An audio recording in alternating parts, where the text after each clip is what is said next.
Tara? Yeah. It's allegedly spring, but it depends on the day. Oh, yeah. Yeah, Melbourne likes to, be really hot one day, really cold the next. Just, it does what it wants. That's kind of like how Ohio is. We never know. We'll have like a week where we have every season. Yeah, and it'll just like, a couple weeks ago, it's like, oh, we had a day where it was like almost 70, and then it's like the next day 40s and rain. And it's like, Jesus. No wonder we're all getting sick. Well, yeah. And now, I meant to check. I'm pretty sure that you have an explicit rating on this show, don't you, in terms of swearing? Well, yeah, we do. Yeah. But no, yeah, you do. Anyone who listens, be like, "Shut up, cunt! No way." Yes, she said that. I wasn't planning on actually saying that when we were recording, but there were a couple. I did do like a trigger warning or two long time ago, but the people listening to the show know what they're getting into. Some cases are worse than others, but the worst. Yeah, just the subject matter alone. Well, the worst Australian case that I covered, in my opinion, it didn't involve murder, but the Colt family. Are you aware of that one? Yes, but only vaguely, actually. I should check out your episode. They were, they lived way out in like the outback or something, like in some isolated location, generations of inbreeding, and like a brother and sister referred to each other as boyfriend and girlfriend. It was that bad. And it was a pretty scary. That's not their real name, but yeah. Was that did that come out several years ago? Is that recent? Oh no, yeah, that's quite a long time ago, I think. Okay. Well, I think it came to light in the 2000s because I remember that something about the mother going on Facebook trying to reconnect with the kids, which is ill-advised because she let a lot of this shit happen. So scary stuff. So before we go into the episode, so we're all going to have stories, and the way we do it on this format is that so somebody reads their story, and then we all respond to it. We all offer some commentary. So Michelle and I are doing 3 each, and you can do 3 of yours as well. Okay. All right. And welcome to everybody to the True Crime News. And we do have a special guest with us today, Tara Sariban of the World's Dumbest Criminals podcast. So tell us about this show. Well, as the title implies, it's basically just about the most ridiculous and bizarre and downright stupid criminals and crime stories from all over the world. And yes, I mean, not coming anywhere near close to running out of material either. They keep happening. Well, I remember there being a TV series called America's Dumbest Criminals, and I think I might have told you about this story. I don't know if Michelle knows about it. So these guys decide to rob a convenience store. It might have been a 7-Eleven. And so one guy is doing all the robbing, pointing the gun, getting the money. And the other guy decides to get one of those nasty hot dogs that are always rotating. And he ate it so quickly, he choked on it. And the other guy was able to run, but because he was choking, he fell to the floor and the cops arrested him. So that was a good one. That is a good one. Yeah, you get a surprising number of people shooting themselves in the penis and then blaming a black guy. Yeah. Really? That's like a whole genre. Why? Well, because they're like, idiots, and they end up accidentally shooting themselves in the penis, and then they have to explain it.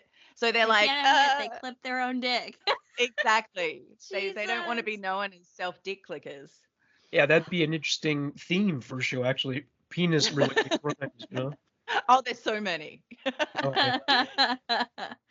All right, so I'm going to go first. I feel like it would be, better for you if you got to see it in action before we put you in the spotlight so you see how it works. And so my first story, the headline is Gypsy Rose Blanchard granted parole 3 years ahead of scheduled release. I don't know if either of you are aware of this story, but Gypsy Rose Blanchard's mother appeared to be mentally ill, and she was kind of a hypochondriac, only she put her daughter through her hypochondria, taking her to the hospital over minor things, convincing her she had diseases up to and including cancer, Yeah. And it got worse. It just got worse and worse. And she turned her daughter into a basket case, manipulated the public into donating money for their medical care. So the story goes, Gypsy Rose Blanchard, who in 2016 pleaded guilty to murdering her mother, will be out of prison before 2024. On Thursday, the Missouri Department of Corrections granted her parole 3 years before her scheduled release, the Springfield News Leader reported. She will be released on December 28, 2023, though her original 10-year sentence would have seen her in prison until 2026. Gypsy, who is now 32, was convicted of second-degree murder in connection with the gruesome 2015 killing of her mother, Claudine D.D. Blanchard. Gypsy's then boyfriend, Nicholas Godejean, was charged with first-degree murder after he stabbed Dee 17 times, leading to her death. In 2019, he was handed a life sentence without the possibility of parole. The case made international headlines and went on to become one of the most infamous criminal cases of the last decade because of the case's peculiar circumstances. Gypsy, who was an abuse victim, was for years made to believe by her mother that she had myriad serious diseases, including leukemia, muscular dystrophy, and brain damage. Gypsy underwent numerous surgeries, used a wheelchair and an oxygen tank, and believed she was fighting for her life. Dee often told others that Gypsy had the mental capacity of a 7-year-old. Only after Gypsy's arrest was it revealed that Dee had fabricated the list of health conditions. It is widely believed Dee suffered from Munchausen syndrome by proxy, a mental health disorder that sees a caregiver imagine or induce symptoms and illnesses on a dependent for attention. Dee also collected donations from charitable groups, including the Make-A-Wish Foundation. During her trial, Gypsy admitted that she arranged for Godejean, whom she met on a Christian dating website, to kill her mother. In 2018, Gypsy was interviewed as part of the ABC TV show 2020. She said she felt more free in prison than living with my mom, end quote, because she could, quote, live like a normal woman. When interviewed that same year for an investigation discovery documentary called Gypsy's Revenge, Gypsy revealed more about her childhood. She said she couldn't just jump out of the wheelchair because I was afraid and I didn't know what my mother would do. I didn't have anyone to trust, she said. Gypsy has been serving her sentence at the Chillicothe Correctional Center in Missouri. Her time held in the Greene County Jail prior to moving to the prison also counted toward her sentence. Gypsy and Godejean are no longer together. In 2019, it was reported that Gypsy became engaged to a man she met through a prison pen pal program. The case has inspired several TV and film story adaptations. 2 years after Gypsy's sentencing, Hulu released an original miniseries inspired by the crime called The Act. In the 8-part series, actor Joey King plays Gypsy, while Patricia Arquette portrays Dee. Has either of you seen those series or those movies? I haven't, but I know of it, and I know vaguely of her story. It's so bizarre and sad. I've watched some documentaries about it, but I haven't watched the sort of fictionalized actory one. I've heard good things about it, though. They're both very good actresses. Tara, do you have kids? No, I don't. I have a dog that thinks she's a kid. Oh, yeah. Well, so many of them that do now. Yeah, although she notices sometimes people push strollers with dogs in them. So every time she sees someone with a baby, it looks like she wants to eat their baby. Oh, she doesn't. She's like, who's in there? Maybe I know them. Exactly. Maybe it's a dog. Well, an ex-girlfriend of mine once told me that when one of her sons was a baby, she always had this feeling of doom every time she checked up on him when he was sleeping. She said there was always fear like that anything could go wrong any minute. So maybe this is that instinct going to the absolute extreme. I think she was a grifter. Yeah. Dee Dee the mom, she's a grifter. She wanted to get as much as she could out of something, and she wanted the notoriety, she wanted the sympathy, she wanted, like, you know, the housing and the trips to Disneyland, and the, you know, the reputation as being such a good, long-suffering mother to a poor sick daughter. Like, I think she was getting off on it, and she would have probably killed that girl, Gypsy. Yeah, maybe she was like one of those like show business mothers who were basically exploiting their children to make money from being in television. And yeah, big time. I mean, it certainly wasn't for Gypsy's benefit, because she was legitimately making her incredibly ill with all those medications. So, I mean, I understand what you're saying. It could have come from caring too much, but in this case, it just seems too extreme. Yeah. Yeah, and it can result in a lot of psychosomatic illnesses, because if you're convinced you're sick, your body will actually follow suit sometimes and make you feel like you are. So, yeah, it must have been hell for the poor girl. Oh, absolutely. Yeah. To have more freedom in prison says it all. Yeah, it really does. It's so horrible.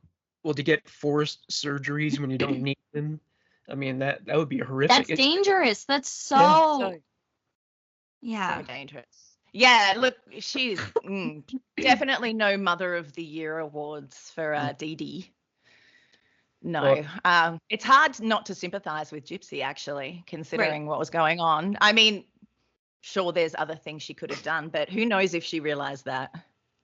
Living such a sheltered life. The extent of the torture and the manipulation and stuff like that. I mean, at that point, she probably just felt backed into a corner. Oh, and it's like, what can you do at that point? You know? So it's like, when you have nothing else to lose and, you know, you have no means to get out on your own, I mean, you're going to do what you got to do. And if Dee Dee was alive today, she would probably be in denial about it. She'd probably want to go fund me for whatever injury she sustained from the attack.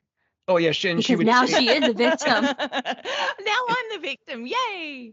She would probably insist that the illnesses were real. I think she would do that, because it's just been a trend I've noticed after doing a true crime podcast now for about 4 years, is that quite often the mothers are in denial about it.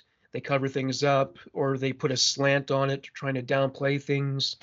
That's not a slur against women, but I do find that when women are involved in crimes, they do tend to try to weasel out of accountability. I just noticed that. Well, I mean, you know, that one, I think a lot of people involved in crimes try to weasel out of it. Well, but she was probably quite narcissistic as well. So she wouldn't be admitting that she's doing anything wrong. She's got delusions of grandeur too. She's not thinking she's ever going to get caught. She's tricking everybody time and time again. And she's going to keep that ruse up as long as she possibly can. Up to and probably, like you said, including her daughter's death. Well, then that's just one more layer of, oh, woe is me, then she help can be us grieving. out. My baby, you know, so. Well, yeah, I'll give credit to Eileen Warnos. She was totally upfront about it. She never denied it, never tried to downplay it. So yeah, that's true. And there's someone who had an absolutely appalling upbringing who ended up, you know, doing appalling things herself. But yeah, she wasn't trying to be all like, I'm the real victim. Although I guess you could say she was in some ways. But if you look back on what her life was like, my goodness. Yeah, that's real bad too. Wait, I would never do an episode about her. She did those things in self-defense, and maybe some of those guys would have ended up killing her instead. Right. So I'm not sure she's a monster. I think maybe she's mentally ill, or was mentally ill, but I'm not sure that she's a monster. I hate it when she gets compared to the likes of like Ted Bundy and other sexual sadists, because she's not a sexual sadist. She didn't get off on their pain. She didn't want to insert things into them where they didn't belong and be like, the power, you know, it was wrong of her to be snuffing them out, but she wasn't getting off on hurting them. And I think it's a massive difference in terms of your other serial killers, particularly someone like Bundy. I mean, God, he loved that shit. Yeah. Oh, yeah. Well, yeah, and then another woman who was upfront about her crimes and Australian is Catherine Knight. Oh, yes. Sure. Oh, yes. She's quite the icon, isn't she? Oh, Trying yeah. to feed the husband she murdered as a roast dinner to his children. Oh, yeah. But Not he's very full of common around vitamins here. and nutrients. That's right. Yes. So yeah, she's it's funny, I feel like almost every true crime podcast has done an episode on her. She's very popular. Yeah, she's a character for sure. All right, so you're up next, Tara. Yep. What's Yep. your Oh. question? All right. Me? Or you Yeah. Sorry, did you say Tara? Tara, All that's right. That's up. I like it. All right, so this one's called Dom's Pizza.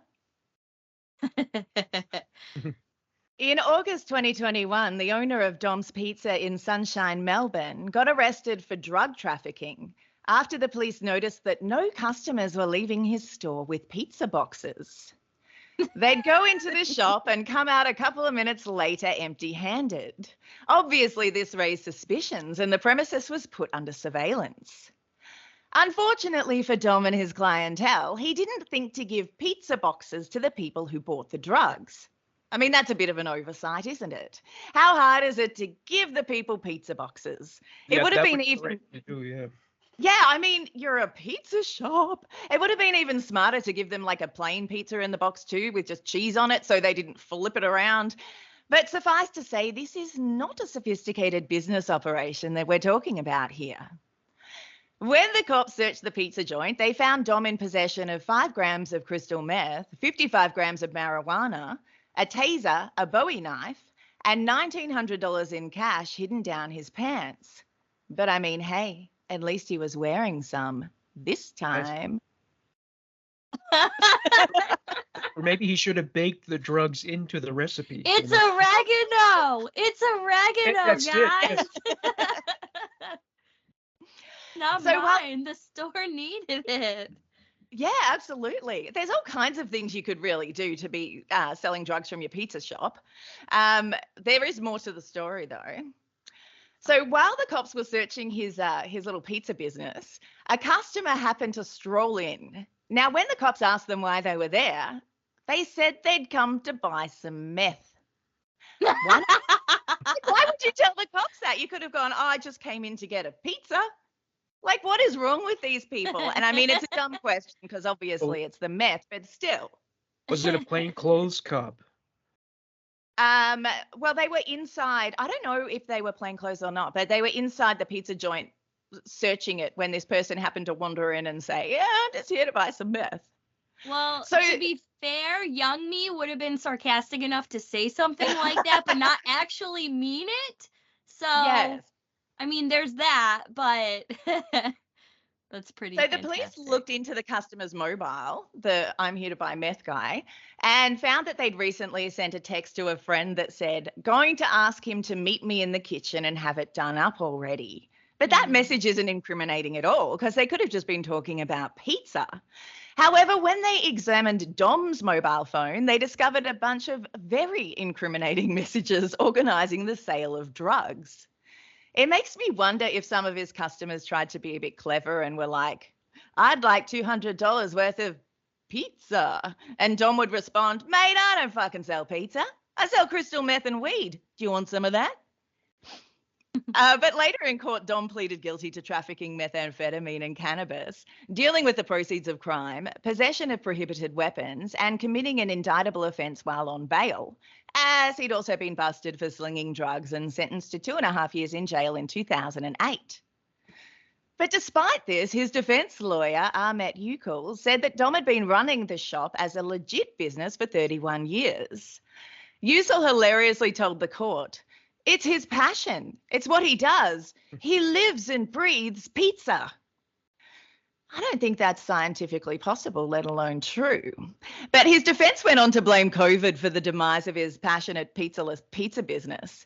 However, Senior Constable Sean Armstrong told the court that the pizza shop was obviously a front business, as it was not able to operate at a scale you'd expect from a pizza shop.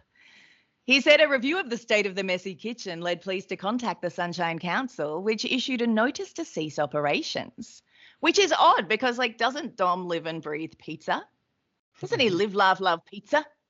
The evidence says otherwise. So Dom avoided jail time and was instead sentenced to a 12-month community corrections order. But dealing drugs was not the only illegal activity Dom had been engaging in inside his pizzaless pizza shop. Would you like to hear what else he was doing? Yes, the plot thickens, but the pizza crust isn't. He was also arrested on August 6, 2018, after 4 women reported that he had furiously masturbated at them while they were walking past his pizza shop. Furious. Extra cheese, love. Extra cheese. Alfredo sauce. Oh, I don't think he sold pasta, thank goodness. Now, each of the women had been minding their own business when they noticed the 53-year-old fiercely banging one out while leering at them through the shop's front window. And look, this can't have been good for business. In fact, it may well be the worst viral marketing strategy I've ever heard of, because I bet even the people who went there to buy crystal meth were like, maybe today's a good day to quit drugs. Extra sausage, yeah. He's advertising the freshness of that extra sausage.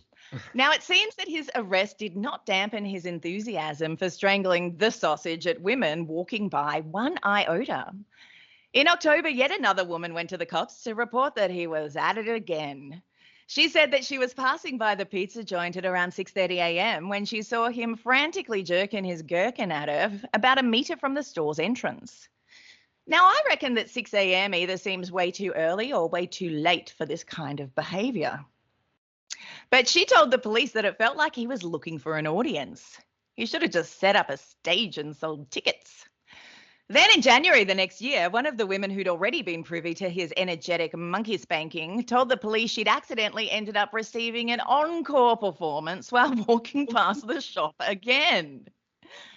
In court, Dom pleaded guilty to the charges and was sentenced to another 12 months corrections order and 90 hours of community work. Prosecutors told the court that his victims were shocked and disgusted by his impromptu penis puppet shows. His defense lawyer, however, said that he was suffering from a drug addiction but had recently kicked the habit.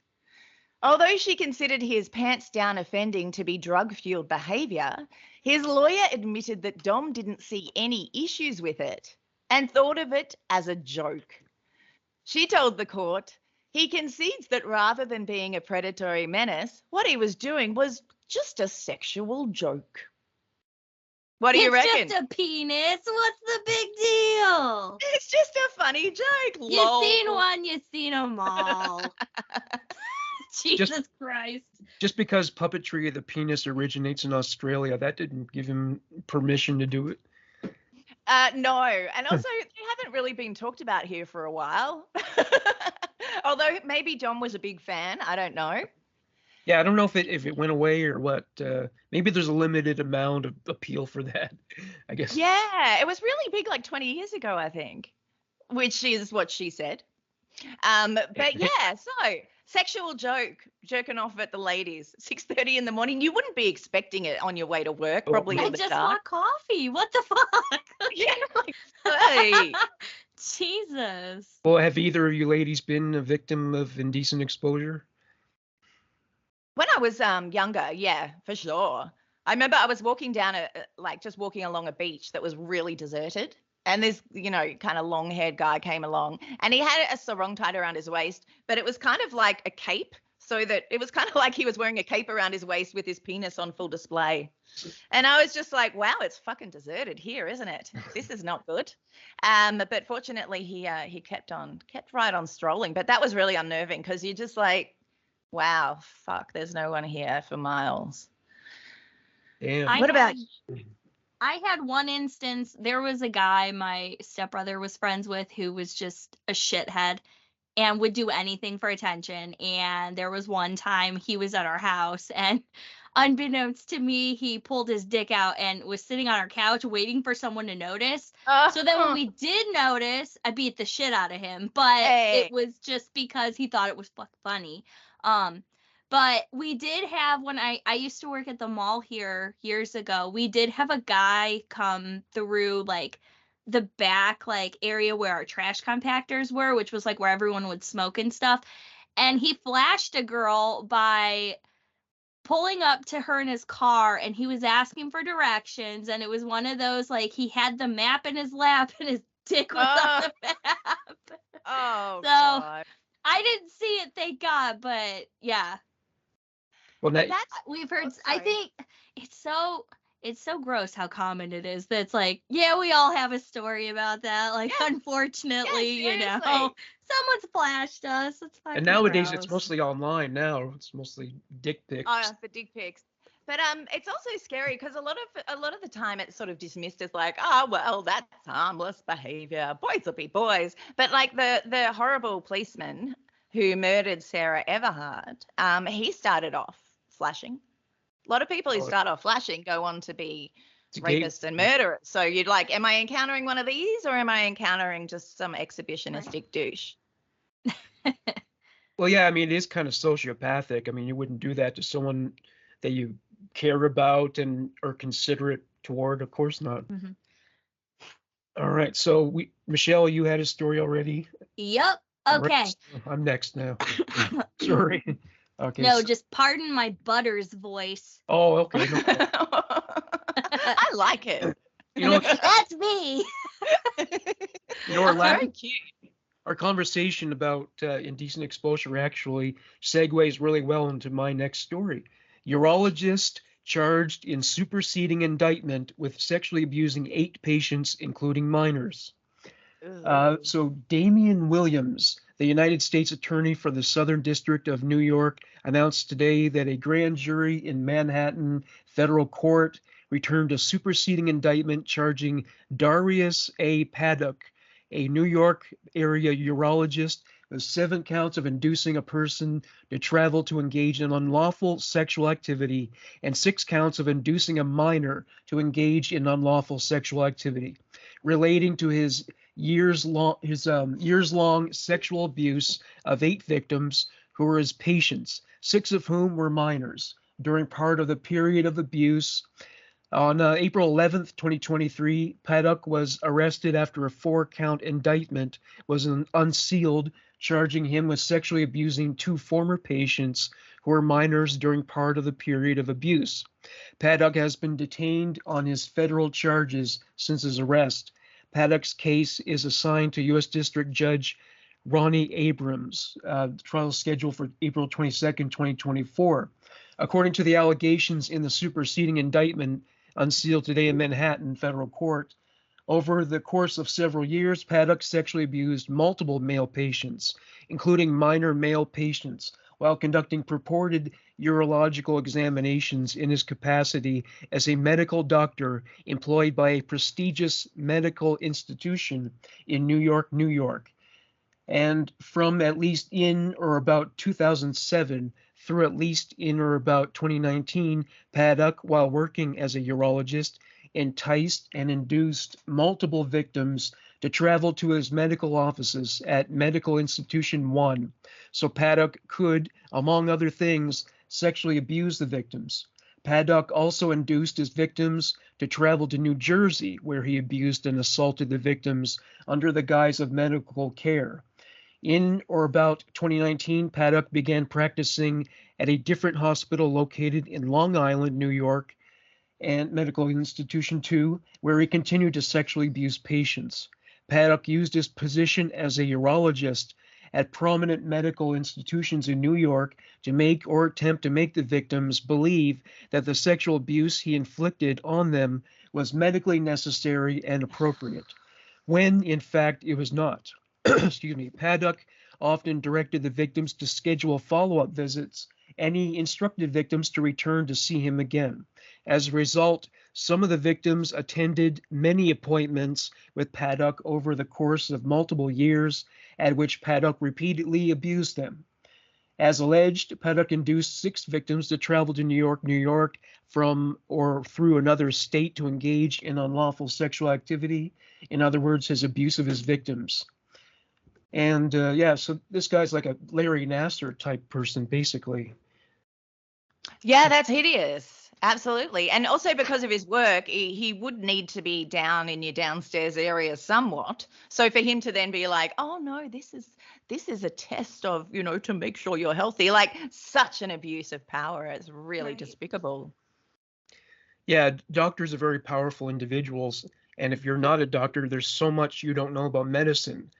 And so they are kind of in a position where they could lie and say, this is, this is medically necessary. This is what I have to do to cure you. Like when Larry Nassar would tell his victims he needed to digitally penetrate them vaginally in order to treat their sore back or whatever the condition was. So yeah, it's just that lack of knowledge on the patient's part opens them up, unfortunately, to someone who could abuse their position. Particularly if they're kids. I mean, they're going to be like, this is the doctor. Probably he's an expensive doctor as well. And so you're meant to do what the doctor says. And also, yeah, who knows how much the family had to work to pay for the appointments. And so, of course, the kid's meant to be respectful of whatever's going on as well. It's just hideous, really, really. I wonder what kind of penalty he'll get, because obviously he deserves... Well, I won't say what he deserves, but yeah. Well, child molestation charges for sure. So he'll be in jail probably up to like 10 years, I would estimate. The fact that they went over, didn't you say they went into state or something, over state lines? That could be also part of the charges. Yeah, he set one up in New Jersey, and I think there were like 2 different ones in New York, it said. So yeah, maybe that was a way of like, deflecting being charged, if you could throw them off his trail a little bit. Yeah. Right. Yeah. Like committing crimes in different jurisdictions and things like that. Yeah. I don't know, but that's just so shocking. And I mean, do you have kids? I know that you do. Do you have kids, Morgan? I do. I don't yet. Michelle is the parent among us here. Because how concerning being a parent, wondering every time that your kid needs to go to a specialist or something, what's going on there? It's definitely stressful when, it's hard enough raising a healthy kid. And then if something extra were to happen and then specialists have to get involved, or the travel and everything else, like it can be a lot. Yeah, it's an interesting relationship between doctor and patient. It's you're vulnerable in there, and you have to trust them as well. And if it's a doctor you either haven't seen before or you haven't seen them many times, you really have to trust them, and yet that does put you in danger. Hopefully not, but yeah, that's something we all have to accept when we see doctors. Yeah. Yep. There was a doctor. Oh, sorry, you go. There was a doctor in Italy who was nicknamed in the press Dr. Magic Flute, because what he would do is convince women with HPV that if they had sex with him, that he had some kind of like magic penis action happening. I mean, they all think that, don't they? But okay, so he actually coerced like several women into meeting him for a sex appointment so that he could, ensure that they cleared their HPV and never got cervical cancer.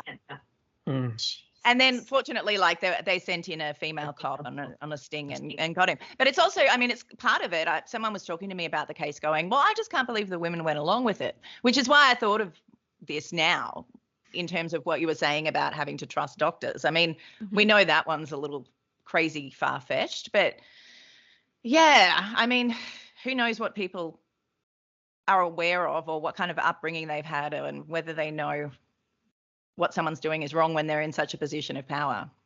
Are there still a lot of male gynecologists? I would imagine so. I don't go to them. Yeah, I wouldn't imagine you would you? Well, no, because I mean, I'm sure some of them are good, but I just, no thanks. It's like dentists, though. I go to female dentists because they have small hands. Not that they're actually sticking your hands in your that makes gynecological business. But in terms of the dental thing, I love the tiny hands. Or then I've got to sort of ring somewhere and be like, do you have you only have male dentists. Many of them have petite hands. Yeah, imagine like 80 years ago, the only option for a gynecologist was a man. They had to go into his office and disrobe and let him probably down there smoking a cigarette while he's doing whatever he's doing. They did doctors smoke back then in the office. Yeah, let me see. All right, so Michelle's up next. All right, so California jogger filmed himself killing a homeless man who blocked the sidewalk. Oh, man. A California jogger allegedly filmed himself killing a homeless man who was blocking the sidewalk, according to prosecutors, announcing charges against him.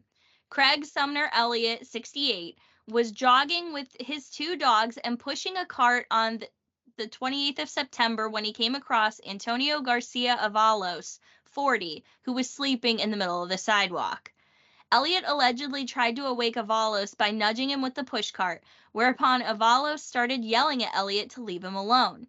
Elliott, who allegedly filmed their encounter, then brought a handgun out of his cart, prosecutors charged, adding that when Avalos stood and threw a shoe at Elliott, he ducked and responded by shooting Avalos 3 times. Avalos subsequently died of his injuries. Elliott, who does have an active concealed carry permit issued by the local sheriff's office, was arrested November 17th on the incident. He faces charges of voluntary manslaughter and felony personal firearm use enhancement for the fatal shooting. This is a tragic set of circumstances that unfolded in the worst possible way over a minor inconvenience of a blocked sidewalk, and a man is dead as the result, the Orange County District Attorney said in a news release. This case is a stark reminder that taking the law into your own hands is never the answer, and that there are consequences for your actions. Elliott was released on $100,000 bail. If found guilty on all counts, he faces up to 21 years in prison. Jesus. Did this hit home because you're a runner? No, I didn't pick it for that. I picked it just because he literally got a shoe thrown at him and he shot a man 3 times for being in the sidewalk. Get the fuck over yourself. It's a sidewalk. Also, he had 2 dogs with him as well. So, like, it's not like he was under any threat. Right. I mean, oh no, a shoe. Like, the dogs weren't even, activated. They weren't pissed off. You don't hear about the dogs other than the fact that they were there at the beginning. Oh, yeah, sorry. Didn't the jogger have the dogs? Yeah. Yeah, so he had 2 dogs and a push cart. And the guy's just sleeping in the sidewalk and got pissed off. He got woke up, so he threw a shoe, and then he gets shot and killed. That's crazy. There is absolutely no motive that he could come. I mean, he'll come up with something.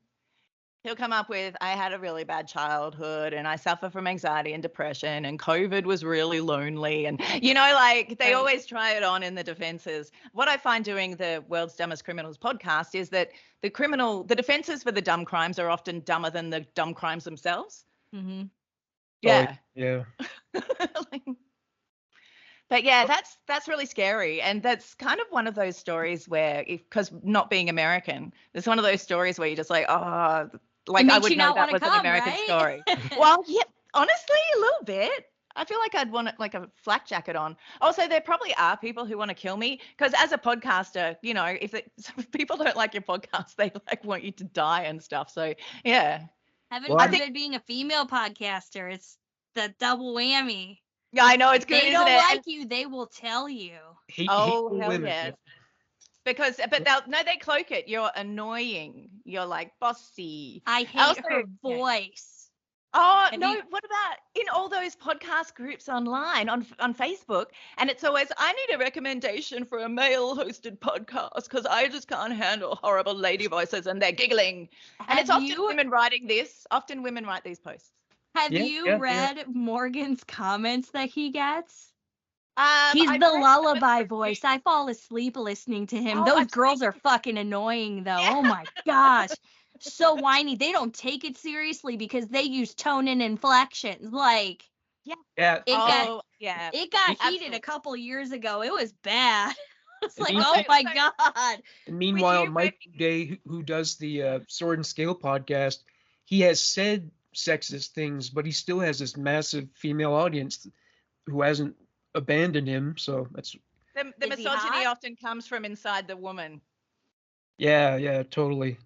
But doing a podcast with a guy as well, like you cop it because the guy's going to get the sympathy, and the woman's going to be told that she's all those things. Well, every time I've gone to college and there's been female instructors, and there were always female instructors, there was always a little group of girls in the room who hated her, thought she was a shitty teacher, and felt she was treating them unfairly, and she's so mean. That always happened, and they never complained about male teachers, even if they were not very good at their jobs. So I don't know. It's just some women are out to undermine other women. Yeah, that's right. Because it's this. If you're dumb enough to buy into it, we're set up to be competing with each other all the time, and I guess that's what they're doing. All right, so Tara, you're up now. What's your next story? All right. So, speaking of women, this is a bad lady. In January 2022, 50-year-old grandmother Sandra Cobb Sabo went to the Crossroads Tavern in Bismarck, North Dakota. Their website says that the Crossroads Tavern offers a friendly, laid-back atmosphere. After possibly enjoying one or 8 too many drinks, Sandy took the friendly, laid-back atmosphere a bit too far by helping herself to a spot of slap and tickle.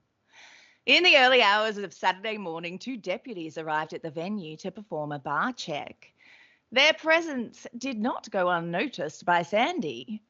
An affidavit stated that while the deputies were inside the bar, Randy Sandy jogged up to one of them, took a large swing and slapped him on the buttocks. Oh, wow. The slap on the bum was apparently more than a gentle love tap, as it caused the officer pain and resulted in him taking Sandy into custody. But being put under arrest did not dampen Sandy's enthusiasm to clumsily attempt to seduce the deputy. Oh, Sandy, no. Even after being arrested, Sandy continued to froth at him, catcalling him and repeatedly referring to him as a sexy cop. While she was in the back of the squad car on her way to the cop shop, she asked the officer multiple times if he was married and told him that she loves a man in uniform. She also banged on about how she could not believe that she was going to jail for slapping a sexy cop in the ass. While Randy Sandy may have thought slapping a cop on the butt was just a bit of harmless, sexy fun and wouldn't be considered much of a crime, she is now facing serious jail times. Because regardless of gender, nobody's allowed to touch anybody else's bum without consent. Prosecutors charged Sandy with 1 count of simple assault against a peace officer and sexual assault for offensive contact. She could be sentenced to up to 6 years if fully convicted. Wow. She was also banned from the tavern, along with a no-contact order for the officer whose butt she slapped. Sandy's Facebook account shows that she served in the Marines, possibly to be closer in men in uniform, because that would have been a buffet. Probably. I wonder if she also has a thing for men in prison guard uniforms. If not, she may want to develop one soon. Well, You know think what? she's gonna sleep with a prison guard? Oh, I mean, I think she might want to. I'm not sure if they want to. She sounds like she's not getting a lot. Well, I mean, I know there are hookups in the military with all the females and male soldiers now. There was that story years ago, that girl from Kentucky, Lindy England, and all those people, because they were torturing Iraqi prisoners of war, and she had an affair with her senior officer. Yeah, that goes on. And who knows, maybe it happens in the police too. I don't know. I've read a lot of stories about actually female prison guards getting it on with male prisoners. Oh, yeah. Yeah, heaps of those. And yeah, some the other way as well. But yeah, slapping a cop on the ass. I don't think that there's enough alcohol in the world for me to think that was a good idea. Also, I'm not really a butt slapper by nature. That's not, this is my dance space. That's their dance space. But yeah, the ball's on Randy Sandy. What the hell? I mean, maybe she's not that much older than me either. I was thinking maybe she's of a generation where it's, she doesn't quite get it or whatever. But there's no excuses at this point anyhow. But I just think that's really crazy. I really want to see the body cam footage. Just that poor cop, it. Yeah, because it'd be kind of the swivel around, what just happened to me? Do I need to shoot someone? You're already on high alert because you're in a bar and then someone comes up behind you and fucking softball cracks you in the ass. She probably came this close to getting fucking tased or shot. She's so lucky she only had to do prison time. But then to go as far as to be like trying to, it's so fucking stupid. That cop was probably laughing but low-key scared, and that's why he had to put the restraining order on her. Like, he's like, yeah, I'm not fucking dealing with this chick. Like, oh my God. Well, if that's her first Ugh. offense, then probably she won't have to do that much time, I'm thinking. Maybe they could bring it down to more like 2 years, and with all the You know overtime. he's gonna be checking like the jail records, like when's this Oh, bitch yeah. out? Like, oh my God. Like, But I've read so many cases of women beating on cops and avoiding jail time. Heaps of them, particularly if they have kids. Well, maybe the Something to cops. think about, Michelle. It could be about machismo. Like the cops are worried about what people will think if they reported a woman hitting them, like that people would think he was a wimp or something like that. Oh no, it gets reported. I've just found a lot of cases, particularly in England, where the women I was reading up on a woman who actually 3 different occasions of kicking and like assaulting officers, some of whom were also women, Wow. and not getting jail time. Hmm. Like you'd think the 3rd time that you like made a cop bleed, you'd probably have to be put away. it's not but no. accidental at this point. You can't just write it off. Like, Yeah, what the fuck not a are you coincidence. doing? Well, they sure as hell drink over there, man. People drink heavily in England, so maybe stuff like that happens on the regular, and they're able to look past it. So, Yeah, but No this idea. is Bismarck, North Dakota. There's probably nothing, and now I shouldn't say that because I don't know if we have listeners in North Dakota, but as someone who hasn't left Ohio in several years, or like the Midwest area, I would assume that drinking would definitely be something to pass the time, because I can't imagine there's a lot to do. And yeah, they're very sparsely populated states, right? North yeah, Dakota, yeah. potentially, but it's like the last thing on my mind is I want to go fucking hit a cop. Like, let's go spank some cops. Like, Well, Friday night. Woo. I found out today those are two of the whitest states in America. Like the Yep. population's like 83% white or something like that. yeah. Oh, Well, okay. I feel like the Dakotas are mainly farm and like ranch land.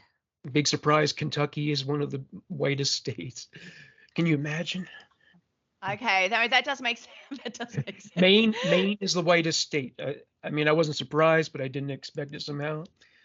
Anyway, so my last story, actually, this took place in Michelle's neck of the woods. This is an Ohio story. And this happened, I guess today's the 25th, so this happened today. So Walmart shooter in Ohio may have been motivated by racial extremism, says FBI. They said in a press conference that based on evidence collected, including journal writings from the attacker, the shooting was partially racially motivated. So following a shooting at a Walmart in Beaver Creek, Ohio. Is that anywhere near you, Michelle? I know it's not. Let me double check. Even though I live in Ohio, I don't travel much through Ohio. Yeah. Don't venture out. Is it called Beaver Creek? Beaver Creek is about 2 memorable. hours away from me. Oh, I see. So it happened. You could go there later tonight. Yeah, right. So it happened on Monday. Police are revealing what might have been the shooter's motive. Just days before Thanksgiving, 20-year-old Benjamin Charles Jones began shooting at a local Ohio Walmart, injuring 4 people, a Caucasian female, 2 African-American females, and a Caucasian male, before taking his own life. On Wednesday, the FBI revealed part of what they believe influenced Jones to open fire. Based on evidence collected, including journal writings from the attacker, Benjamin Charles Jones, the attack may have been at least partially inspired by racially motivated violent extremist ideology. Strangely, this guy looks a lot like James Franco, which is weird. All 4 victims survived and are in stable condition, and the investigation is still ongoing. In a statement shared with People magazine on Tuesday, Walmart responded to the incident. We're heartbroken by what's happened at our Beaver Creek, Ohio store, a company spokesperson said. This remains a developing situation, and we're working closely with investigators on the scene. All questions should be directed to a local law enforcement, the statement said. The FBI also revealed that Jones had bought the weapon he used a high point .45 caliber carbine just 2 days before the shooting. They said they are looking into his answers on the gun purchase paperwork to see if any of them were false. According to updates from the Beaver Creek Police Department, known as Twitter, on X, known as Twitter, Jones walked into the retail store around 8:35 p.m. Monday night and began firing a gun. All 4 injured people were transported to nearby hospitals. Soon after the police arrived at the Walmart, the building had been cleared and secured. Authorities posted that a 5th person, the shooter, died from an apparent self-inflicted gunshot wound. No shots were fired by any responding police officers. Yeah, so the rest of it follows that same trajectory. So, mind-blowing. Yay, Ohio. well, in Australia, you had that mass shooting in '96. I forget the guy's name. Martin Bryant. Yeah, so the government just did away Banned with all private gun guns. ownership. Yeah. I mean, people can still get them if they're farming and things, but no one's rocking an AK over here because why would you need to? And the cops carry them, right? Oh, the cops have guns. Yeah, they're not sort of running around with a boomerang.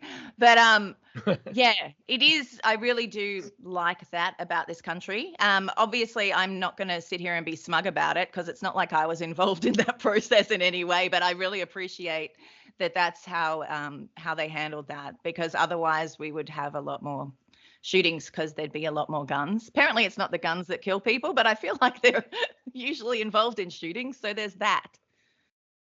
Yeah, I know. I mean, it's true, but I mean, if a gun had not been provided to them, they couldn't have done it, right? Yeah, well, I mean, absolutely. That's what we're seeing play out in places like Australia where there are much stricter gun rules. So yeah, at least that's something positive for the future that could come out of such a hideous thing. He was just taking out everyone, whole families, little kids, people taking their grandma to lunch, just like it was a very family kind of, cafe sort of area where he did most of the damage. So it's really, really freaky. One thing I've felt for a long time is that just like how they don't publicize suicides, they shouldn't publicize who carries out these attacks anymore, because they want attention. They want people to read about it in the papers. They want people who might be inclined to take their side to go on the internet and praise them, I guess. So if they knew that no one would know that they did it, I wonder if it would happen less often. I feel like quite possibly. It's interesting here because Martin Bryant did want to be a massive deal with this shooting. There was recently sort of a biopic made about him, but they called it Nitram, which I thought was an interesting way to subvert that. It's Martin backwards.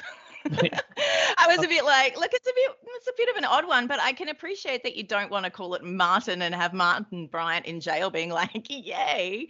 Yeah. And it doesn't cover the shootings. It's more about the lead up of what his life was like. Really great film. But yeah, to not celebrate it. I completely agree. I mean, we'd be out of business a bit because it's a little bit hard to it's easier when you know their names when you're talking about the cases. But I think that it would be quite off-putting to people. Like, like that Elliot incel dickweed who wrote that manifesto and went around shit. Like, he just wanted to be really famous as well. And then there's a lot of copycats over there. So I think it could definitely cut out a chunk of people who do it for fame. Yeah. Yeah, someone forgot to tell him that girls aren't going to ask you out. It's supposed to be the other ways around, and he was bitter about it. So he was in total denial. I did do an episode about him, actually. Yeah, his little pissy manifesto and everything. It's scary how that stuff gets traction. I mean, it's understandable to feel a bit like, I'm sad, no one likes me, all my friends are going on dates. But, there needs to be levels before you turn to homicide, It's always these little twerps, these skinny little twerps that do this. Just like the terrorists, you look at these guys in photos, they don't come across as like heroic or inspiring. They look like the biggest losers they could find because they had nothing going on in their lives. It's like, hey, you want to take down an American office building? So they talk them into it, There was another American guy that I covered on my podcast. I can't recall his name, but he thought Elliot Rodger was the tits. Like, woo, there's a hero. And so he was constructing a bomb to kill hot cheerleaders with. I mean, does he live in an 80s film? Like, what's? But yeah. So he wanted to kill hot cheerleaders, and he was making these bombs, and one of them exploded, and it blew his hand off, and it like most of the fingers on his other hand, and yeah, it messed him up really badly. He had to go into the hospital, and he was like, I was mowing the lawn, and whoops. And they were like, yeah, fuck no. And they went and searched his place and found bits of him all over the place, and also lots of bomb making equipment, and his like sad little notebooks. That I'll show them all. I'm gonna be like a great guy like Elliot Rodgers. No. Yeah, and Alec Manassian, who carried out the Toronto van attack, jumped a curb and ran all these people down the sidewalk. He praised Elliot Rodgers as well. Yeah. So I mean, that's a massive trigger. Anyone who praises him should probably seek instant medical or psychological help. For sure, yeah. And well, this guy who blew his hand and most of his other hand off too, he can't even jerk off over those hot cheerleaders that he hates now. Yeah, really. There's no hand to do it with. He's in a worse position than when he started, isn't he? He's going to have like a Luke Skywalker hand or something. I don't know. Or his feet. Yeah. You got to get creative. If you could play guitar with your feet, I'm sure you can do a lot more if you really try. Oh, you can. There was a guy in the area I grew up in who didn't have any arms, and he could drive and do everything just with his feet. He can play guitar too. There are always those flashlights too. I guess you could hold it with your feet. I don't know. Maybe we're thinking too hard about this, and I don't know why. I guess with those he would have to squat down. I don't know how that would work logistically, but I'm looking forward to Michelle's next story because she told me that it's supposed to be particularly gory. And I technically have 2 stories left. Oh, you do? Oh, okay. Because we weirdly skipped and then kind of went back. So this is story 2. Do you want me to do mine back to back, or do you want me to do mine and then she can do her last one, and then I'll just finish out with? Let's do that, because last one's crazy. Yeah, you do one. Sarah does one, and then you do one again. Okay. All right. So speaking of guns, this is an older story. This was from the summertime, but I thought we needed because we hadn't talked about it. This one was about the killing of 3 young brothers in Ohio.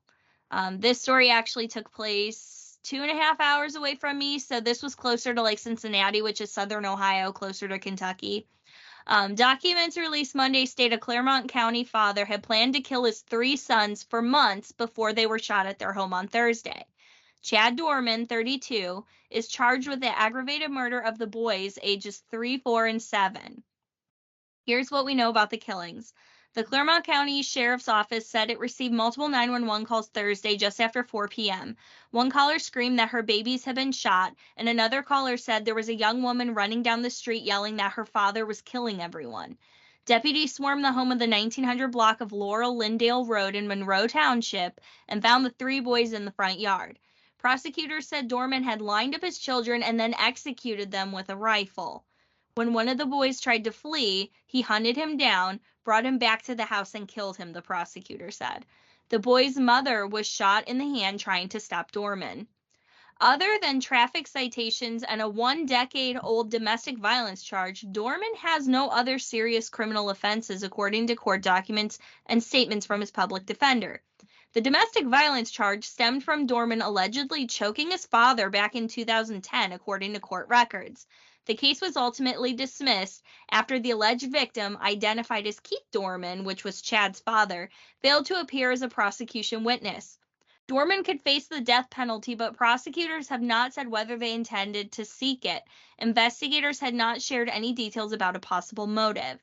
He appeared in Clermont County Municipal Court on Friday wearing shackles and a thick green vest used by corrections officers to prevent people from attempting to kill or harm themselves. Dorman did not speak, but appeared to become emotional at one point during the hearing. His bond was set at $20 million. Prosecutors said they know of no other person who is a greater threat to the community.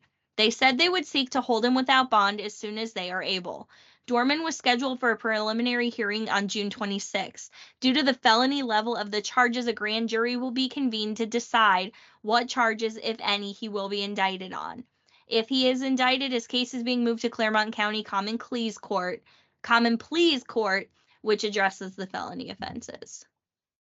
You know, people who commit crimes against children, I think, unlike some other criminals, are beyond redemption. I think if you can bring yourself to do that, there's nothing they can do with you. Some other criminals, there are lots of criminals I've heard about who had a complete turnaround morally, did a 180 and were reformed in prison, but that doesn't happen with people who kill children or commit sexual offenses against them. He lined up his own children in his front yard and executed them one by one. Jesus. Also, someone who could do that, I mean, what else are they capable of? Because that's like the one thing that even like dastardly people generally wouldn't be doing, you know. Well, yeah, in prison, a lot of the guys who have committed murder, like they go after the people who killed children in there. Yes, and they're not fond of the rock spiders, I hear. Do they have the death penalty in Australia? Not anymore, no. Not anymore, no. No, it's been a long time. The last person hanged was probably early in the 1900s. Oh. I can't recall exactly, but it's been ages. Mm. Do you have the death penalty in Ohio? Yes, but actually, I don't know if we still do.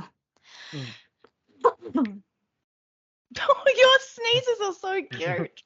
That's cough, man. Oh God, I cough like a trucker, which is also how I usually swear. So there's that. It's so fitting. I know. It's so very petite and feminine. Ohio does have the death penalty, but we haven't used it. We haven't carried out an execution since 2018 because our current governor keeps like delaying and pushing back executions.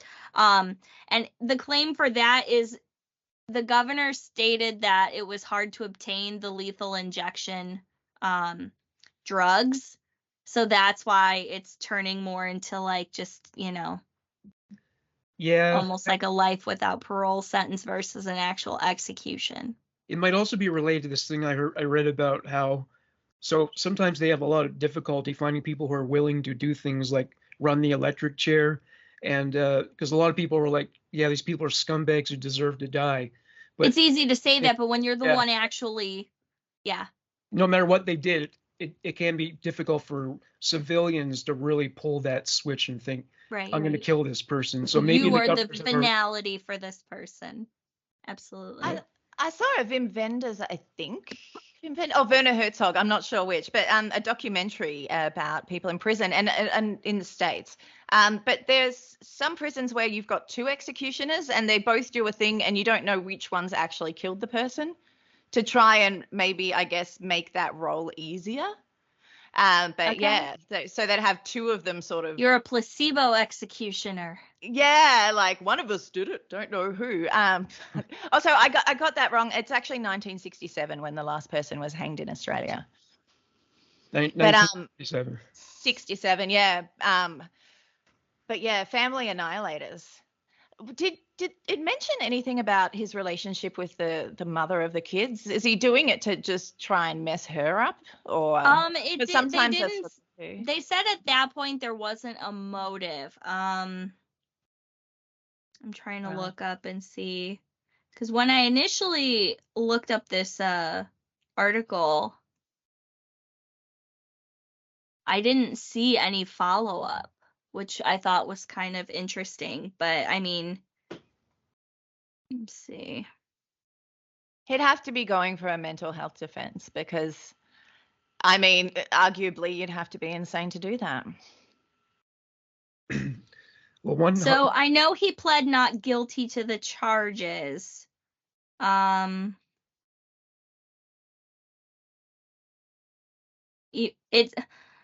articles are saying he snapped before allegedly shooting them.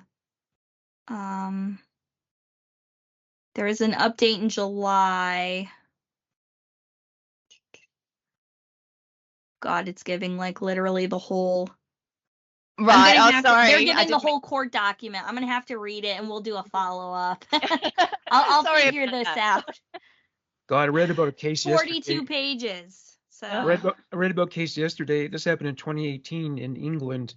So there was like a divorce between two people from the Middle East, and of course, in that part of the world, if a couple were to be divorced, the man would get the kids. But England has laws more like America, Canada, and Australia, and so the wife got the kids, and the husband got revenge by hiring someone to throw acid on the child. He hired 5 guys to make sure it was carried out, and it was. Someone threw hydrochloric acid on this child, and if you've ever seen pictures of acid throwing victims, it's horrific. They look like, you know, creatures out of like B movies or something. It's horrible, you know.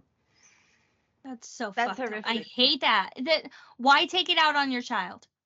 Your child did nothing wrong. They did not ask to be born. That's half you. And you're going to sit there and fucking throw acid on them? Like, what the fuck is your deal? Yeah, they're You not. could cut the furniture in half.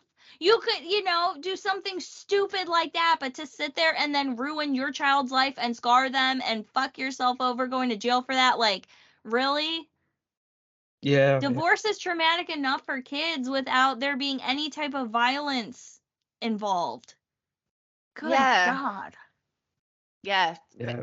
Psychotic. That breaks my brain. Just even trying to think about that. I keep hitting all these dead ends like, nope. Yeah. No. You're just like, no, there's no reason.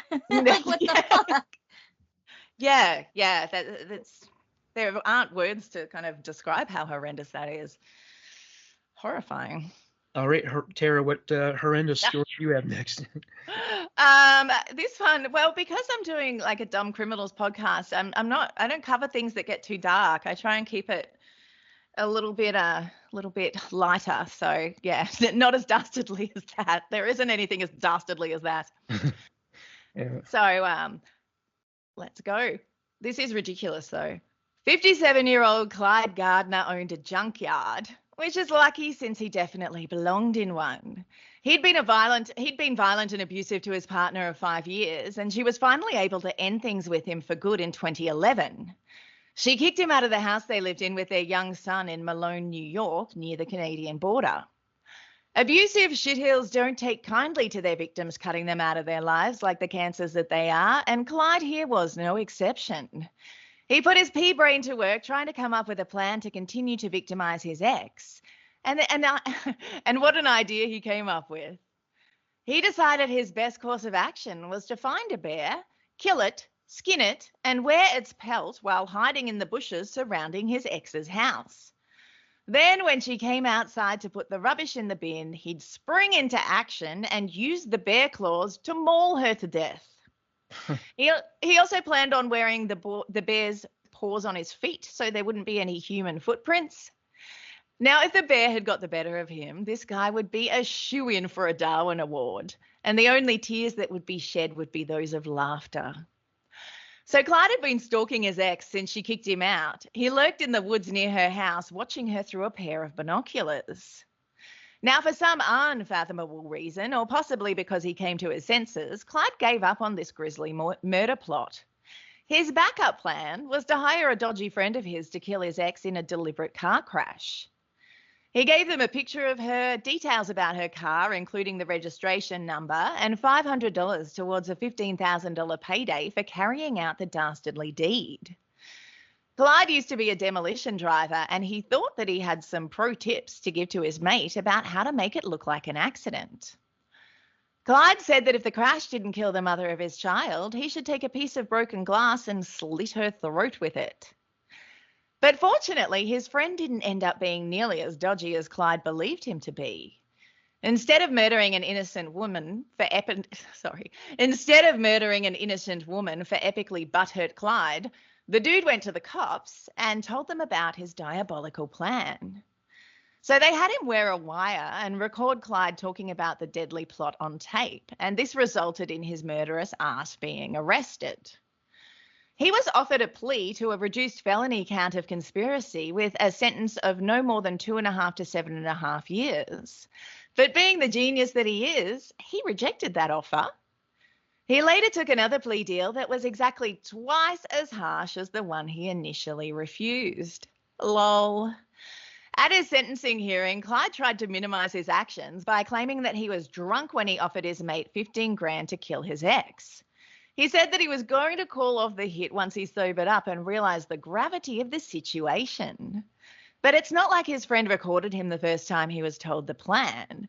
He had to contact the authorities and have them organize a sting, which would have taken at least days, if not weeks. So had Clyde been drunk the entire time? Was he ever planning on sobering up?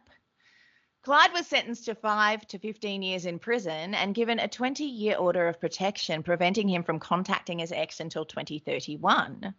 So he was freed from prison in August 2019 after serving almost 8 years and is now probably on several dating apps under a false name. There we go, Clyde.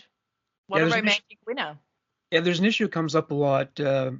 People being drunk or high at the time that they committed crimes. Should that help absolve them at all? Like if they weren't in their right mind and they're doing something they normally wouldn't do if they were sober, should that count in their favor? I think it could be overused way too much, and I think it is overused way too much. And I mean, if you're able to prove it, perhaps, if someone's got a ridiculously high level of something in their system where they might be dead, but I just feel like it's an excuse. I mean, I just feel like I've gotten about as drunk as anyone could ever get, and I certainly didn't try to kill anyone or do anything sleazy. So, like, you know, I don't relate to that much. But then again, I don't take meth. Meth seems to be like a performance-enhancing crime drug. Well, I mean, alcohol certainly can affect your decision-making abilities and lead you to do and say stupid things. Alcohol lowers your inhibitions, which means your common sense goes out the window. I'm sure but all that of us being said, even me in my early 20s, when, you know, alcohol was legal to consume, never went so far as to be like, I'm going to kill somebody. Let's do it. Like, no. Yeah. No, you more have just banged the wrong person and regret it as opposed to doing anything violent. Yeah. No, I shit talked a bouncer and got kicked out of a bar because I threatened to fight him. In all 5 feet and 1 inches of my glory, like, come on, man. Man, what the fuck? And he was like, she's got to go. What I wouldn't give to watch that would be impressive. I'm thinking, like those anteaters that when they stand, it's just, I'm so much bigger than I am. I'm actually 6'1", so it would be interesting to meet. I'd be looking up like, hey, bud. I'll give you a piggyback and we can create mayhem everywhere. Yes! I'll be your jetpack. It's so great. Like one of those movie moments where you stand up and you keep going up and up and up. Yeah. And up. yeah. That's pretty much how that goes. But yeah, bear suit. Never heard of someone actually, like, you know, thinking they're gonna wear a bear outfit to kill someone. I love that he's like, I'm gonna wear the feet. Like he went as far to be like, fuck shoe dress.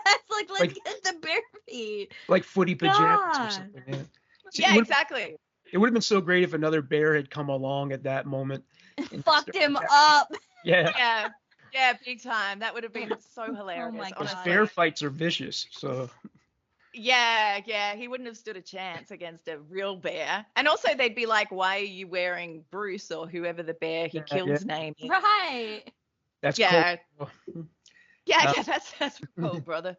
But yeah, crazy Clyde. All right, Michelle, you're next. All right, gather round, everyone, because I have a Thanksgiving story for you. With all the fixins. All the trimmings and the trauma. Trimmings and trauma. All right. The shocking case of Joel Guy Jr., who murdered and did other things, because I don't want to ruin it, to his parents. So Joel Guy Jr., 28, and his sisters were at their parents' house on Thanksgiving in 2016. They met at their parents' two-story home located on a beautiful, perfectly manicured corner lot on Golden View Lane in Knoxville, Tennessee. Afterwards, the guys said goodbye to their daughters who had lived in Tennessee and planned to say goodbye to their son Joel on Friday of that week before he headed home to Baton Rouge. He had lived there for a decade and was completely reliant on his parents' financial support.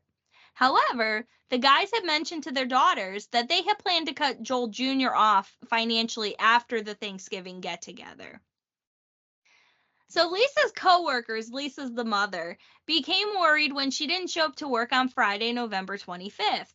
It was supposed to be Lisa's last day before she retired. After trying to reach Lisa by phone repeatedly with no answer, her coworkers called the police and requested a welfare check at their home. Knox County officers Jeremy McCord and Stephen Ballard and several other officers responded to conduct a welfare check and found it seemingly empty. However, they thought it strange that the house was for sale but had no real estate lock on the front door. Looking inside from the front door, they could see groceries such as ice cream, sausage, and bacon sitting on the floor of the foyer. The police rounded the back of the home and noticed the doorknob had been removed and placed on the front door. They could also feel the heat emanating from the house, along with an odd chemical smell. An officer opened one of the guys' cars in the driveway and pressed the garage door opener, which gave them access to the house. The officers first inside the home discovered the thermostat was set at 90 degrees. They approached a table with both the parents, Joel and Lisa's wallets, and a sledgehammer sitting on top, and then another table that had long guns sitting on top of that.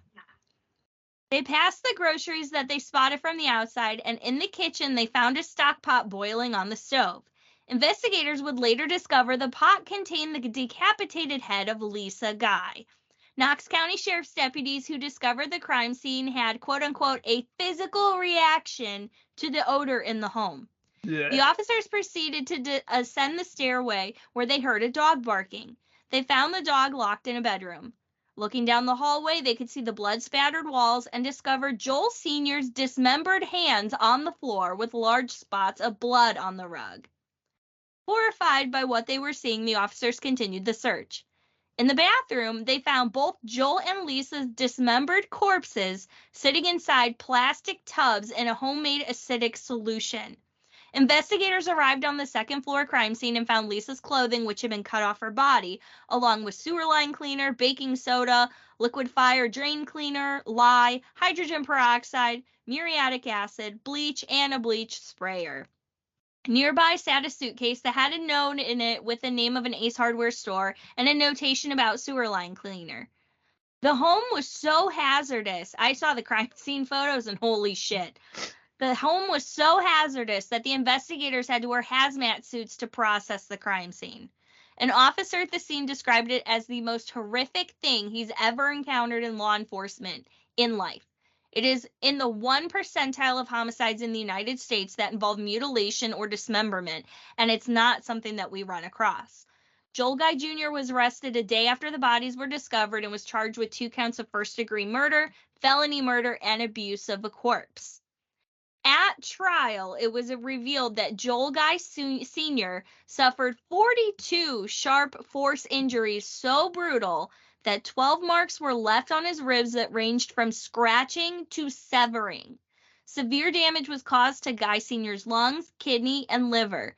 He also had an injury on his shoulder so severe that a fragment of the weapon was deposited into the muscle tissue. Then Guy Sr.'s hands were severed at the wrists, his arms at the shoulder, and legs removed at his hips. Okay, his foot was also severed at the ankles.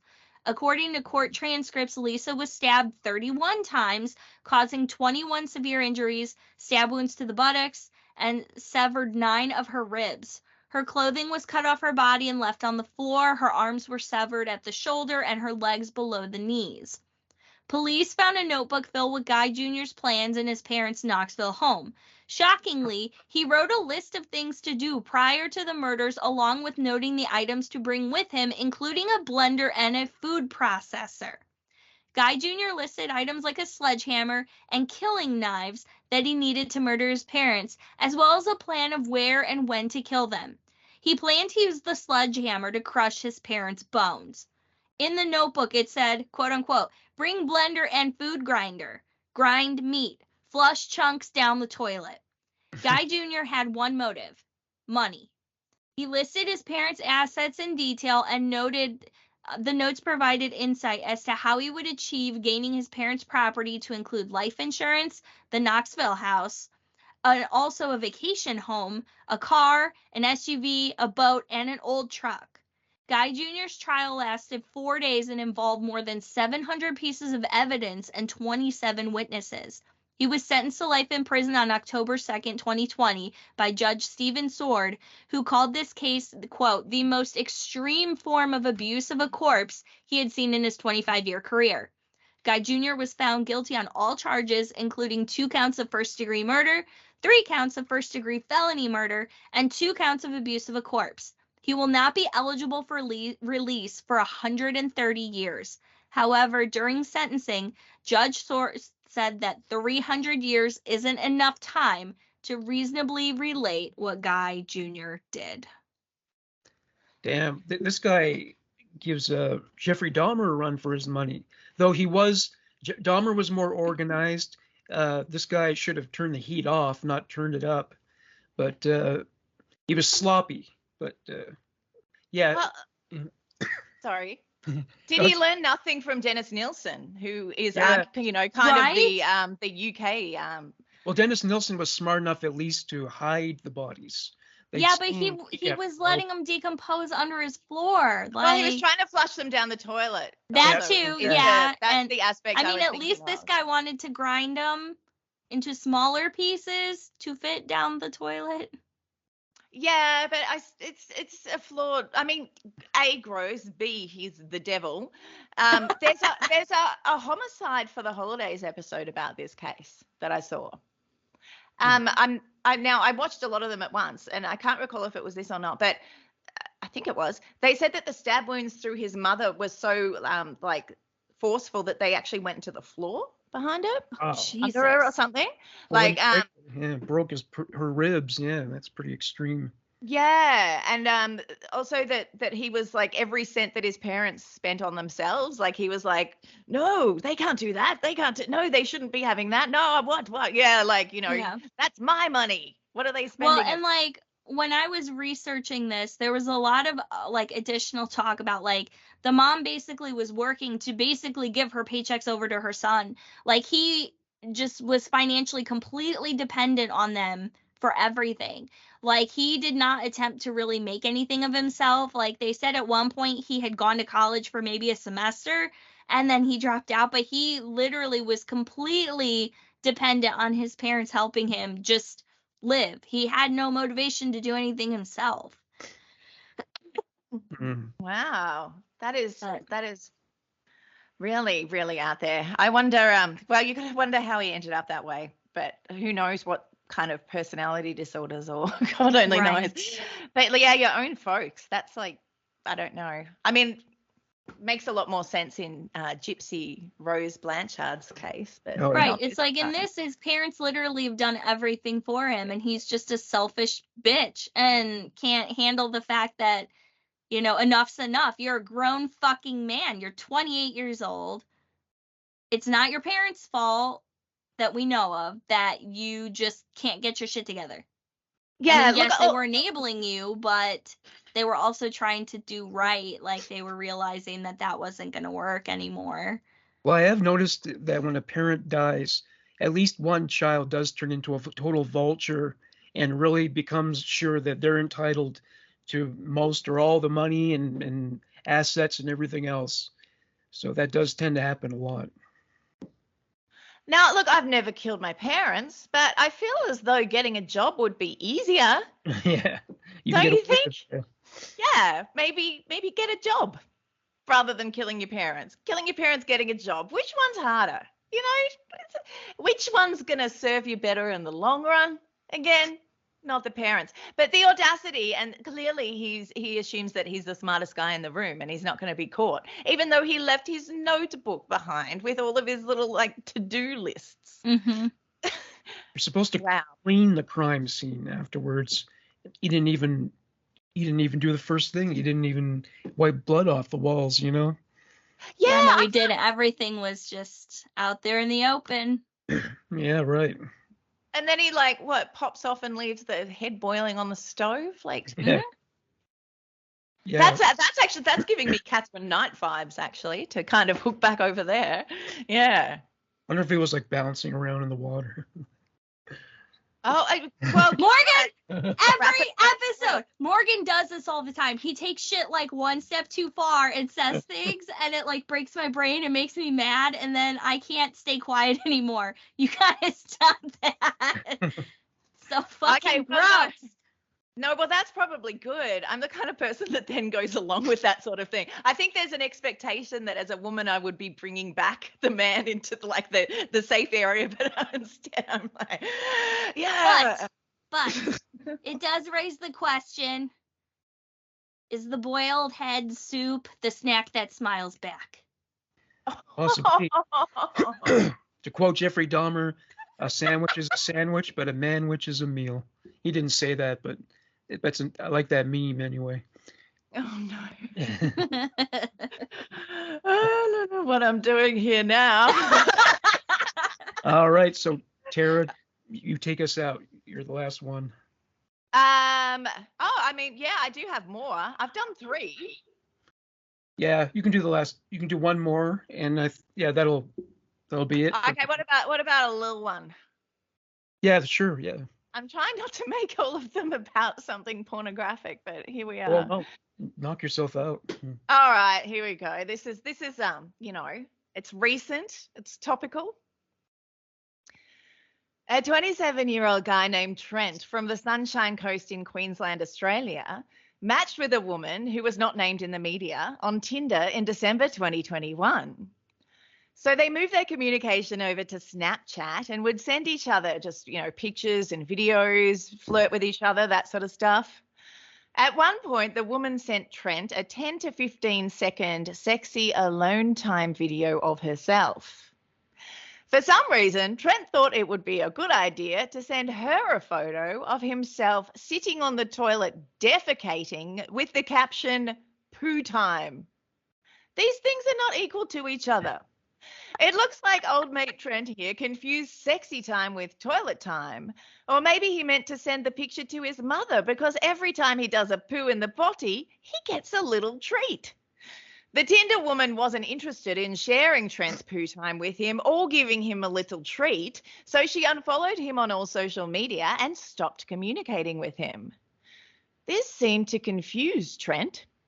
He messaged her on Instagram and asked why she'd stopped following him. Then he told her that she was not hot enough to be rude.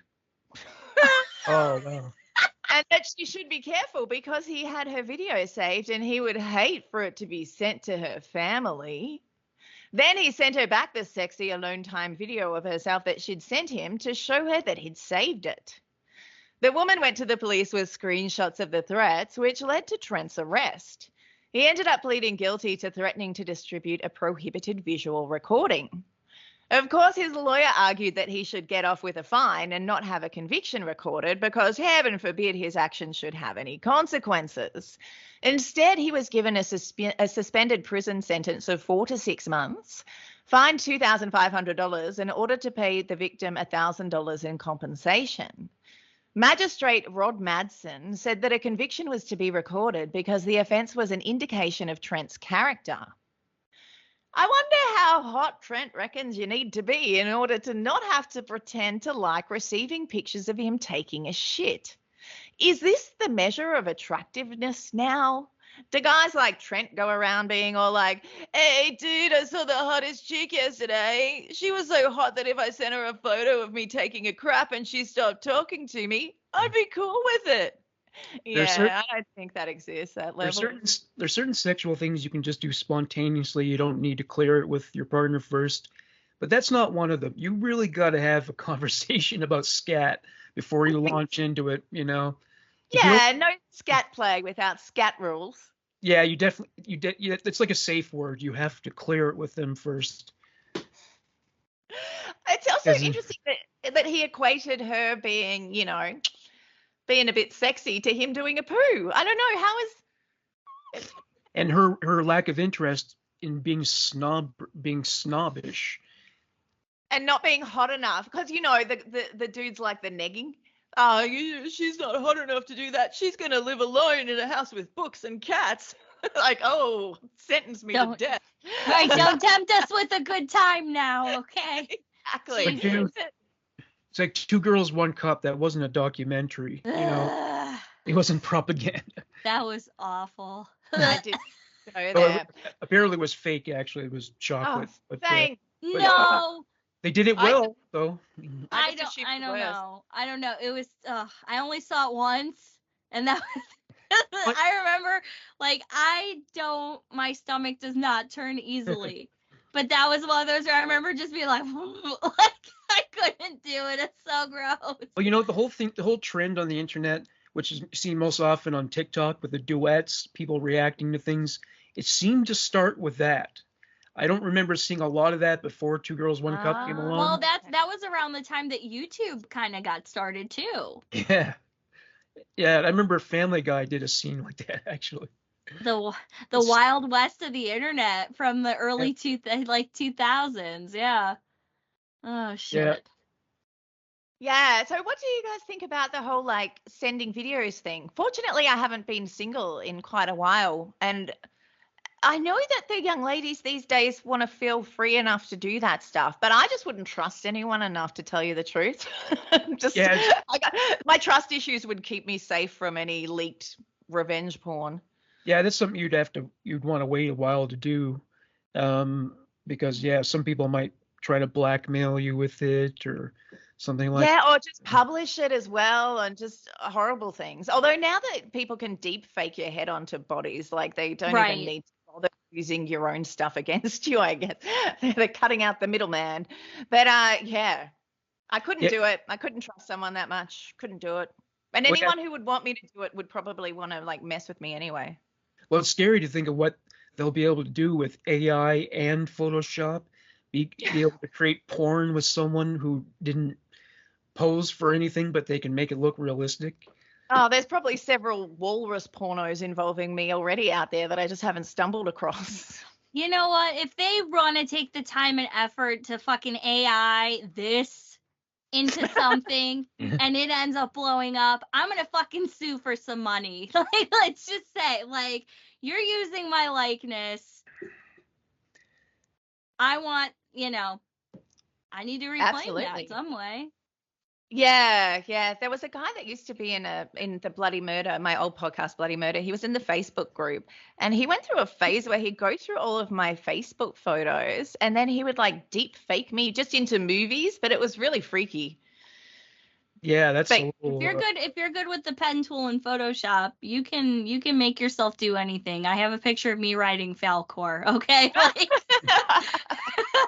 you can make it look as realistic or as bullshit as you want. And to think AI is just in its infancy. Like, every technology evolves, and at a certain point you're not going to know the difference between an AI thing and anything else. Right. So, well, then I guess be AI things. I would like to think if I was an AI thing, I'd be, like, better.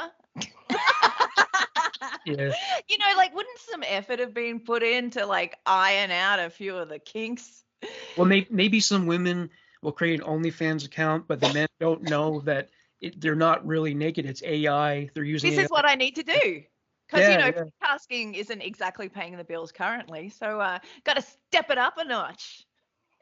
That's right. Yeah. I mean, that's the joke, though, isn't it? That most podcasters have thought about, wondering if it would be lucrative to sell foot pics. I had this conversation. Yeah, come on. Like, I've had it too. Like, it's common, I believe.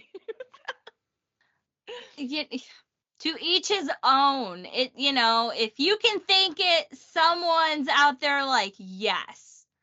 Yeah, that's true. And to think some guys are so into feet, they'll just take a shoe and have a little dalliance with that alone. That's weird. That's so weird. Well, I kind of. But at least it's not not including anyone. Like, you know, sure, Yeah, like hang you out. don't have to deal with the bullshit of contending with a human being. It's just an object, you know.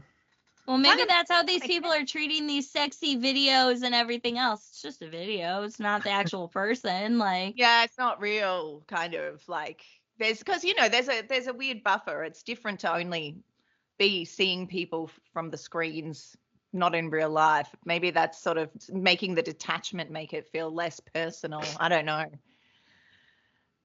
Well, Still not sending a lot of videos. how do you feel I about will say I have back in, this would have been like 2000, maybe 12. I received a random like picture upload. So you remember back how like on cell phones back in the day, you would have the incoming message and it would be downloading? Well, I Yes. got one of those from a number I didn't recognize. And it was an Ohio number, but I don't know where from. And I opened it and it's a dude sitting on the fucking toilet, but it's like angled so like his shirt's covering his stuff, but he's like in that position. And I'm like, I messaged him back and I was like, because he had said someone's name, and I was like, that's not me. And all he said is, oh man, I'm sorry. And then I said, ... are you pooping? And he's like, yeah, man. You got the poo time picture that my guy was sending to people. Like, Maybe I it was don't Trent. get it. I'm Trent like, went to why the Ohio. fuck would you send that to anybody? And he admitted it too. Like, he was just like, yeah. Maybe there's a whole world out there that we just don't realize. We need a representative from there to be on this call right now. It's one thing to be texting your friends, like, I gotta take a shit, but to actually send the selfie, like, in the act, like, you know, I'm obviously in the bathroom, like, that's too much. But, I mean, maybe, like, our generation, you know, that's not what we're about anymore. We didn't eat ass. We're not into all that poo stuff. well, how do you feel about this whole idea of taking like dead celebrities and making new work from them, like Hate it. a dead musician and making new music? You know? No, Nah, I that's don't want bullshit. it. I want more TikTok videos of fucking Arnold Schwarzenegger singing like Mariah Carey songs. Yeah, I've seen a bunch of those. Those are really fun. Yeah. That's where I thrive. I don't. Yeah. You know. It's very If unfair. they're gone, on let those them dead have persons. their legacy. Stop fucking ruining stuff. Exactly. Like, don't put them in a Super Bowl commercial for, like, you know, Doritos or something. Like, you know, it's not gonna. They may not have Doritos wanted sell to do themselves. Fucking leave the dead people out of it. Like, Yeah, I mean, exactly. that new Beatles song has some AI in it, but they all were involved in it, so that's okay. But to just Yeah, make exactly. a new thing, yeah, that's no good. All right. Well, on that note, I think we can go now. It's been an hour and 35 minutes. Thank you so much, Tara, for joining us. Thanks for having me. Yes, thank you so much. And everybody, check out the World's Dumbest Criminals podcast.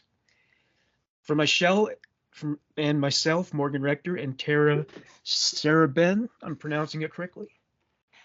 Yeah, close enough. Thank you for listening to the True Crime News. Bye for now.